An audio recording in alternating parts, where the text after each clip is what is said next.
Más información: estudiantes de periodismo realizaron un proyecto sobre la historia del periodismo en Pehuajó. En el marco de las asignaturas Prácticas Profesionalizantes 2, Análisis de la Actualidad y Periodismo Televisivo 2, los estudiantes de tercer año de la Tecnicatura Superior en Periodismo del Instituto Superior de Formación Docente y Técnica número 13 de nuestra ciudad realizaron un proyecto audiovisual donde se narra la historia del periodismo local. Vamos a compartir la primera parte de este informe.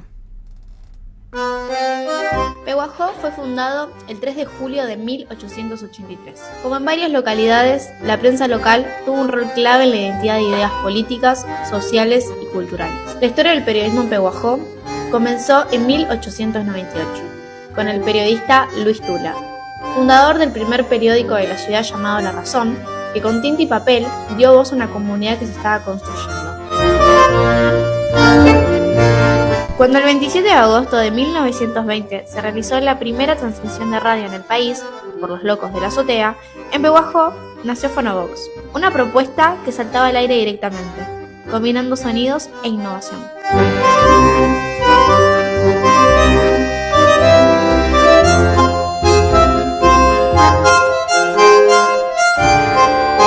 En 1949 llegó el diario Noticias, un medio gráfico de comunicación que con el tiempo se consolidó como el medio impreso más representativo del distrito.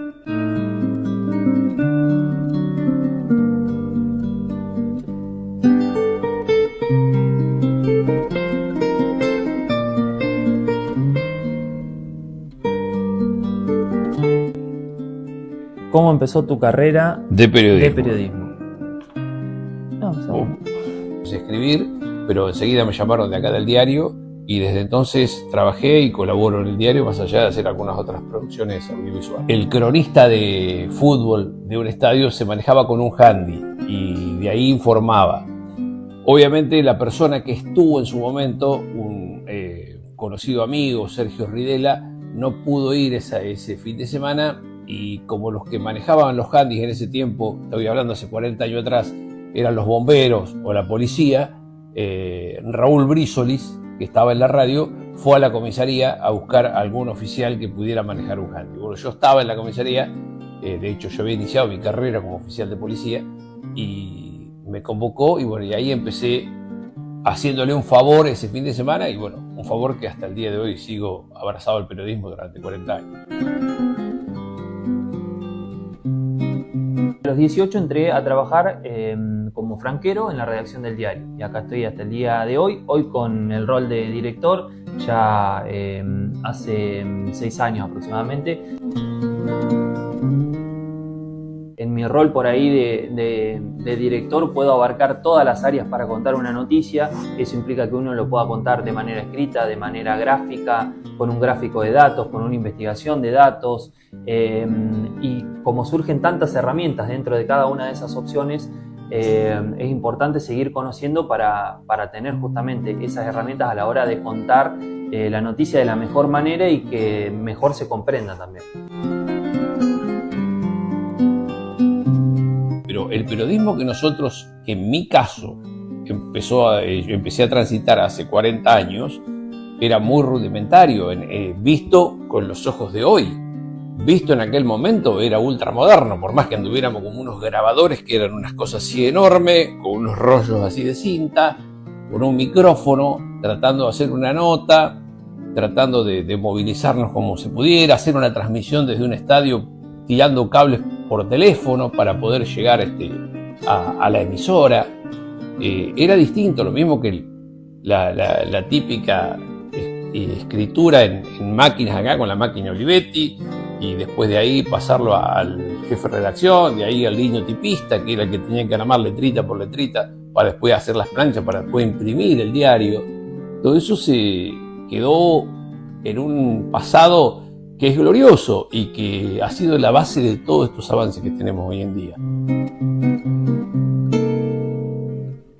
En mi generación, yo soy nacido en 1963, se creó prácticamente con el periodismo de NT22, con lo que era el diario Noticias, o en su momento La Voz del Oeste también, que circulaba en aquellos años, y naturalmente los que conocíamos era a través del NT22, el caso de Fernando Betoar, el Babi Betoar, José Pérez Gejena, que eran figuras reconocidas a través de la voz.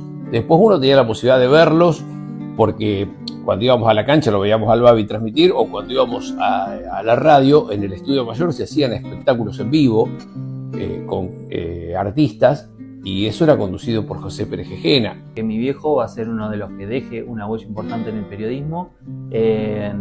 A mí me enseñó muchísimas cosas, pero ver cómo se rescató parte de la historia, investigar a cada uno de los que fueron importantes para la historia de Pehuajó, y llevarlo a lugares donde se pudo, tanto libros, documentales, bueno, y esa pasión me la transfirió a mí, así que puedo decir que esas cosas que se lograron, esas historias que se recuperaron, dejan una huella. La satisfacción de poder hacer lo que uno quiere, lo que uno desea y de la manera que uno desea hacerlo, creo que está por encima de todas las contras que puedan venir. Contras podemos tener en el sentido de que alguien nos deje de saludar porque no le gustó lo que dijimos, lo que escribimos, lo que pensamos. Pero si nosotros estamos convencidos que lo que hicimos fue realmente transmitir la verdad de los acontecimientos, no tenemos nada que objetar, ni objetarnos de ninguna manera, porque estamos cumpliendo con el mandato sagrado del periodismo, que es transmitir la verdad. Hoy veo un periodismo abierto y amplio, porque cualquiera puede hacer periodismo. Hoy, haciendo buenas notas, no necesitas pantallas muy grandes, porque en redes sociales se viraliza, o lo haces que la gente lo conozca, más en una comunidad como Pehuajó, que este tipo de cosas genera interés, se consume mucha información local. Entonces me parece hacer hincapié en eso, en que está buenísimo que aparezcan nuevas cámaras, nuevos micrófonos, y que sean siempre con la responsabilidad que requiere tener una cámara o un micrófono. Todos los cambios que implementamos fueron básicamente por las herramientas que se conseguían, porque siempre para cada herramienta hay una historia para contar. Ser consciente y seguir el eje que hablábamos hoy, de tener confirmado que uno va por la verdad y que siempre busca eso. El periodismo, cuando no existía la televisión, por ahí tenía posibilidades de alguna manera de exagerar o minimizar hechos. Hoy en día, con la transmisión en directo de eventos que están pasando en el mundo y que lo estamos viendo al instante, es muy difícil disfrazar la verdad. Es muy difícil que nos quieran decir que está pasando algo cuando nosotros estamos viendo que no es así. Toda persona que esté interesada en comunicar algo lo puede hacer a través de streaming, a través de una cámara, a través de una red social, de lo que sea, pero de alguna manera ejercer el periodismo. Porque uno por ahí habla de periodismo y lo enfoca en los medios, y no necesariamente. El periodismo no empezó con medios, empezó primero el periodismo. Los medios aparecieron después, cuando los empresarios vieron que ahí había una posibilidad de canalizar ciertos intereses económicos que generaran un bienestar para todos los que están dependiendo de esa situación. El espíritu siempre mío fue tratar de rescatar cosas del pasado, porque yo entiendo que el tiempo no se detiene, y a medida que van pasando los días se va sumando nueva información, y si no rescatamos el pasado cada vez nos queda más lejos. Entonces, de esta manera, poder traer un montón de cosas al presente.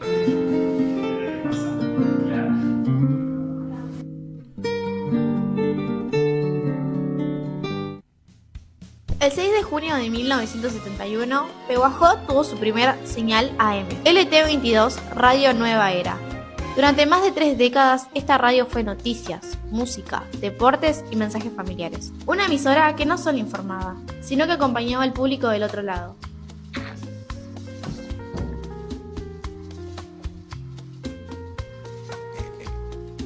Comencé con 15, 16 años en la emisora de AM, en el LT22. Participé siendo muy pequeño, con 11 años, en la inauguración de la radio. Pero realmente la experiencia fue muy buena.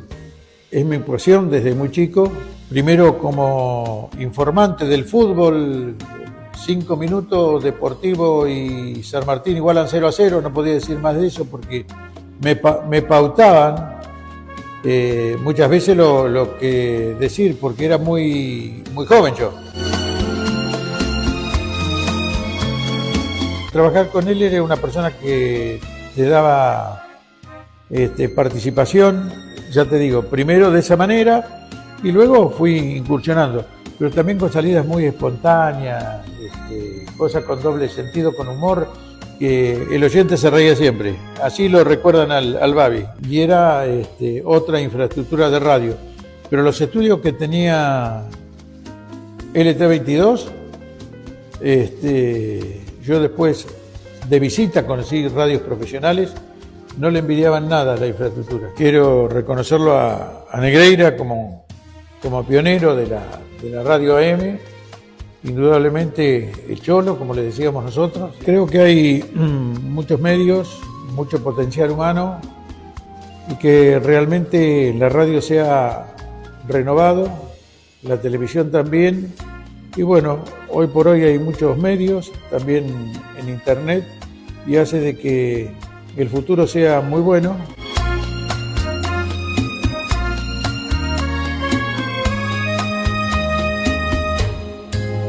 Pero tenía un tango, ¿cómo es que se llama? Todo Lluvia de Estrellas, Concierto en la Luna, pequeña. Lluvia de Estrellas era como Sí, sí. La radio sea la que más me atrajo. Me tocó la época de las inundaciones muy fuertes y era un poco el único vínculo que había con toda la zona rural.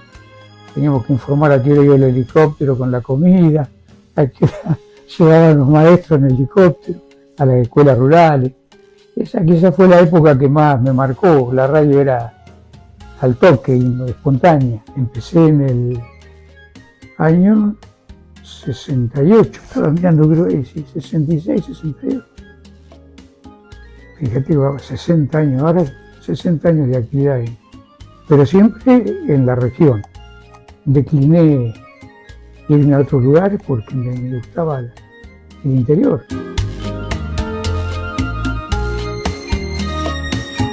Me entrevisté al Papa. A Francisco también lo conocí, estuvimos mano a mano charlando un día. Pero estaba la otra cara de la moneda, hasta yo llegué a entrevistar a Videla y Chicolá, Rodolfo Zapata, uno que cantaba, nos vamos a trabajar. Acá se me apareció una tarde, estuvimos charlando un largo rato, pues fuimos a Monescazón. Rubén Durán, que fue un pianista, el primer pianista que surgió en Cosquín, fuimos muy amigos también, ya fallecido, paraba en la casa de él en Buenos Aires. Eso es lo que te da el periodismo, desde el interior. La noche que me quedé en el cementerio, hay que ser, no corajudo, no sé, pero resulta que en aquel momento yo tenía el semanario y la gente me llamaba o me escribía, me hacía una nota, dice que el cementerio se ha convertido en una villa cariño. Dice, se van allá a grupos de pareja ahí al frente al cementerio, al costado. Dice, digo, pero yo no puedo, tengo que comprobar. Agarré, yo andaba en bicicleta, me fui allá, pedí permiso. Dice, bueno, te dejo la llave, dice, o te dejo abierto. Un venía a 11 de la noche, me venía a la oficina. 1 de la mañana comprobé la llegada de los enamorados, agarré la bicicleta y me volví despacito al pueblo. Y después escribí. Esa fue una anécdota muy, pero muy especial. En la radio, con un personaje como el Babi Betuar, que transmitía los partidos de fútbol. Hasta lo llegué a acompañar en un partido y yo jamás había comentado un partido de fútbol. Cualquier cosa, porque se le había enfermado. Esas experiencias son inolvidables. Y lo veo en crecimiento siempre, adaptándose a las nuevas modalidades, disponiendo de medios que no teníamos antes. Así que para mí hay una generación constante de nuevos comunicadores, como le decimos ahora. El periodismo viene de periódico, se le llama el que escribía en medio. Ahora somos comunicadores sociales. Pero lo veo muy bien, con mucho futuro y con mucha gente nueva. Ustedes lo deben palpar en la carrera que están haciendo.